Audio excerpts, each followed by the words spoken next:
Hey guys, Jason here. Welcome back to the channel.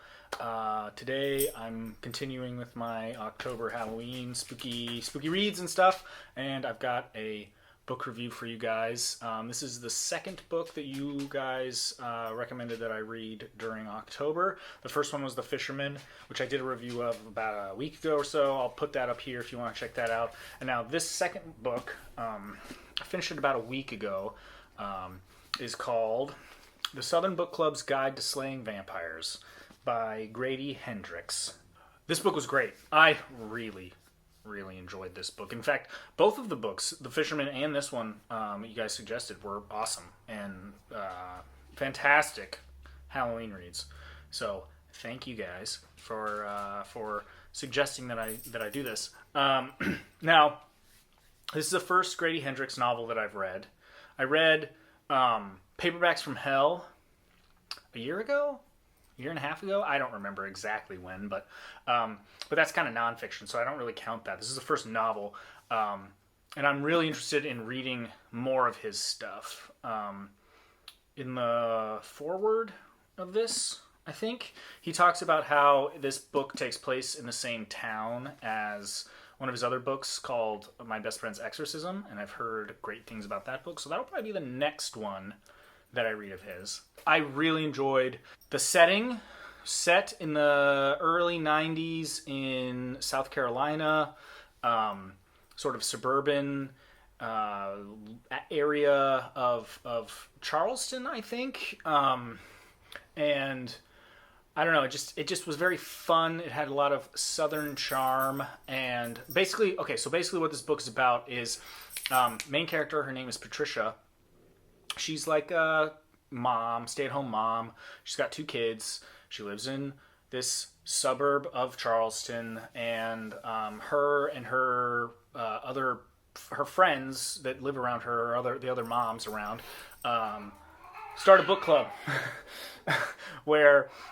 I don't know if you can hear that. The cat is like losing it. Anyway, so the moms they start this book club where they read like true crime novels and stuff, and they meet every month and blah blah blah. Guys, so then just chill. Bukanzo. Hey. It's okay, buddy. I'm gonna have to start over. All right. So they have this book club, and they read true crime novels, and then a new neighbor moves in. His name is James Harris. He, of course, you know, this newcomer in this small town or whatever, attracts a lot of attention. People are talking about it, like, who is this guy? What is his deal? Blah, blah, blah. Being the neighborly person that she is, Patricia goes over to his house, and he lives with his aunt, or rather, his aunt just died, and that's why he is here, because he was going to take care of her, but then she dies, and so he's like trying to like arrange a funeral and deal with all of her end of life stuff. So he's living in her house. Anyway, Patricia goes over there with like a casserole or something to like be neighborly and, you know, send her condolences and all of that. And it's kind of a weird interaction. He's like asleep, but she thinks he's dead, so she like starts to do mouth to mouth, and then he wakes up and he's like, "What the heck are you doing in my house?" And it's really weird. And then after that, he comes over to her house and he's like, "Hey, I just want to apologize. Like, you surprised me." And anyway, they kind of form this like friendship, right? Or this relationship, I guess, where she wants to help him out, right? She wants to be neighborly and stuff, so she helps him with some of the things that he's trying to deal with. He says he's got this condition where like sunlight hurts him, his skin and his eyes and stuff. He's like sensitive or whatever, and so he can't like go out during the day really. So she like helps him out. She like drives him around town and like helps him get a bank account and like whatever. During this time, like some other strange things start to happen. And her cleaner, Mrs. Green, is a black woman. She lives in kind of the bad part of town. And over in the bad part of town, where all the black people live, there all these children start to disappear, and there's a bunch of like stuff going on. So over there, they're very afraid, and Patricia wants to help. So, long story short, I don't want to like give away too much of the mystery, because at the beginning there's kind of this thing is like, is he really a vampire or not? You pretty much know that he is the vampire in the story, but part of this is like Patricia. There's one event that kind of cements that he is a vampire, but until that happens, you're kind of like you're kind of unsure a little bit. Like, is she being paranoid? Is she being crazy? Is she blah blah blah? And also, there's a lot of like gaslighting going on. Like, her husband is kind of a jerk and doesn't believe her when she tells him stuff, and he's just like, oh, well, you're just a housewife. What do you know? You just read those morbid books and get all these weird ideas about stuff. Anyway, he's a vampire, and she has to convince her friends that he's a vampire, and then they have to try to defeat him somehow. Now, he's not a vampire in like the traditional sense. He's not a vampire in that he like sucks your blood and then you become a vampire. There's no mechanism to create new vampires really in this book. So there's that. There's a little different. He's not exactly like a vampire, not like a Dracula type vampire, but that's the gist. And that maybe sounds a little spoilery, but it's not really, because you pretty much get all this. You pretty much know who the vampire is right away. You kind of know that Patricia is right pretty much right away. Like, you believe her as the person reading the story. Honestly, like, I was like really angry with her husband. Like, from the beginning, I hated the guy. Because no one listens to her. She doesn't like, and all the other wives too. Like, no one believes them.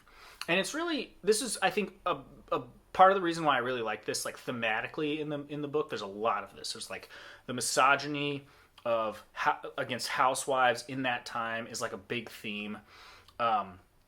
It's also a lot about like how Patricia will do anything to protect her kids, anything, and like, not just protect them from danger, but protect them from even knowing that they're in danger. Like, there's a few times where like she's like they're like in actual danger. Like, they're going to like, but she shields them from that knowledge.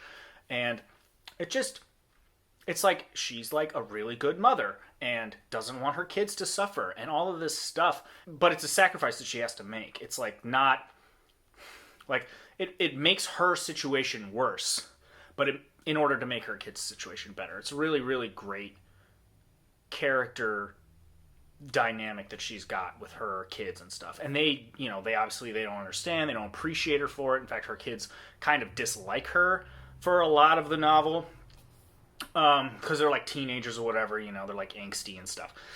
Her husband's a jerk. I already kind of talked about him. I really don't like him. All the husbands are kind of jerks. And also, so then this character, James Harris, kind of gets in good with the husbands and like helps them invest and make a bunch of money and blah, blah, blah, blah, blah. So like they're a fixture. Like, when Patricia's like, this guy's bad and dangerous, they're like, no, he's not. He's going to make us all kinds of money and all this stuff. And so like part of it too is like how much, like, a lot of characters just like ignore what's going on in order to make more money or to have a better life or to like live in the nice part of town or whatever.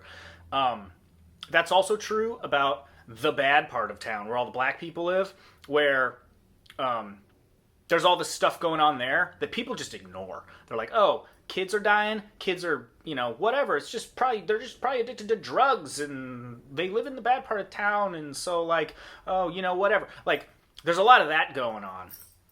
And so, yeah, it kind of plays on this idea that poor, disenfranchised, marginalized groups are more affected by these kinds of crises and things like that than suburban white people.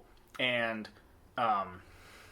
so that's an interesting thing that gets brought up in this book, and I think it does it fairly well. You have to keep in mind that this book is set in the early 90s. And so there's a lot of people that are like, the way that he portrayed black people and the way that he portrays women is very negative and misogynistic and racist. And it's like, well, I feel like that's kind of the point almost. I mean, it is the point. You're not supposed to feel that way towards these characters. You're actually supposed to be upset that these characters are treated that way. Like, that's how it's written. And so I think it was fine. I will say, this is an adult book. Like, very adult. There's violence against children, violence against women, there's sexual violence, there's gore and blood and all kinds of manner of gross things. So just be aware of that part of this. This is not like a fun... I mean, it's a fun book, but it's not like... It's definitely adult and bloody and not for children. Really, really liked it. Highly, highly recommend that you read The Southern Book Club's Guide to Slaying Vampires. I cannot wait to read more of Grady Hendrix because this was such a fun read and his style is so great. Everything worked for me. It was just a great book. So, yeah, check it out. If you guys like what I'm doing here, please subscribe and comment. If you have any other thoughts, or if you've read this book, or if you've read other Grady Hendrix books, please let me know, and let me know what you thought. I'm wrapping up another book here, and then that'll probably be the last one in my October spooky reads. Hopefully I'll get that review out before Halloween. I should. I think I will. That's all I got. So, have a nice Halloween. Be safe out there, and I will see you guys next time. Peace.